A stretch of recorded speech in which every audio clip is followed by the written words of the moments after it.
Welcome to Charts Today. My name is David Linton, and today's edition for Friday, the 16th of August, comes to you from London. And the dollar just continuing to climb on the short-term chart, so we're seeing the dollar bullish on all three time frames.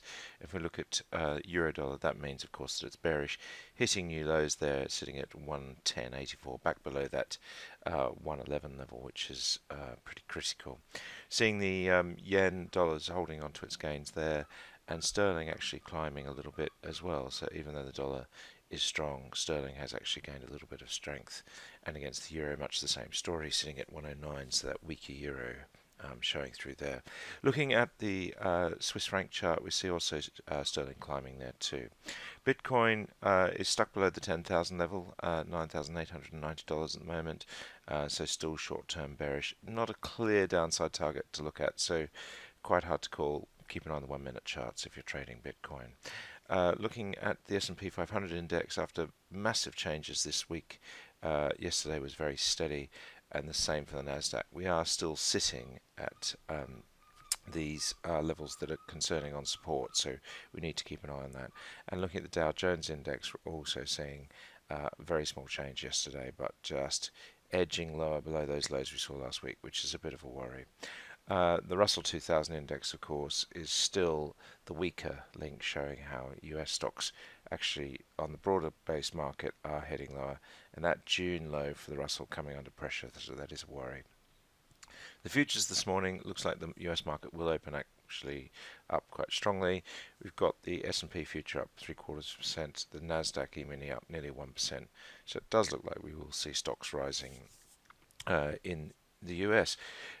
This morning we've got a technical glitch at the London Stock Exchange, so we don't have any pricing for the FTSE 100 or the FTSE Mid 250 or indeed any of the stocks, so that's causing some pain this morning with stocks not trading on the London market due to this technical glitch. The German market is up 0.8%, not enough to change the picture on the charts, and the CAC much the same. Japan was up 0.1%, still bearish on all three time frames. The Hang Seng actually rebounded 1%, but again not enough to change the picture. And the same for the Shanghai Composite Index, bearish on all three time frames. The Sensex in India was little changed, but we are seeing a slight improvement there. The Aussie market down slightly.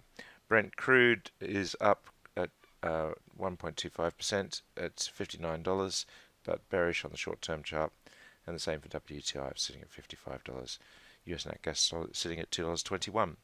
Gold sitting at $1,550, so it's still looking very bullish on all three time frames, as is silver, although it's down slightly this morning. US 10-year yields sitting at 1.56%, were as low as yesterday. Did get as low as the 150 mark. That will be seen as quite critical, 1.5%.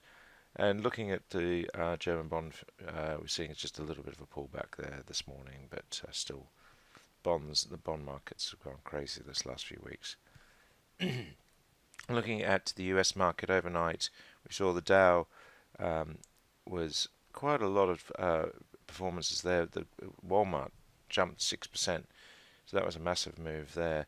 And Cisco Systems fell by 8%, so also another big move on the downside. That's put Cisco bearish on that medium chart, very clearly bearish. We see the relative breaking down as well.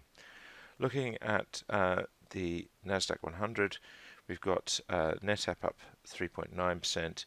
On the downside, we have Cisco was obviously the worst performer. NetEase down 2.8%. In the Aussie market, overnight we had Credit Corp. They're up 13%, and Channel 7 West Media, they were up 12%. Not enough to change the picture. Those charts still looking pretty dire. And if we look at the worst performers, we had Oho Media. They're up down 27%. That chart just falling straight out of bed. Breville also down 9%. Not looking great there either. Looking at the Nifty 250, we had if we look at the best performers, we had Gresham Indices, they're down up 2%, and if we look at the other side of the coin, we had India Bulls Housing down 6%. So still often in the laggards, that chart not looking great, breaking down there. Looking to Europe now, as I said, we don't have pricing yet for the UK market, so the only market we can really look at is the Euro stocks, and here we see Enel in Italy up, Sanofi up, so quite a lot of stocks rising, nice trends there. On the downside, we've got Daimler, still the worst performer this morning. But on the whole, we're seeing recovery in stocks, and the US set to open higher today. That's it for today. Until Monday, happy charting. See you then.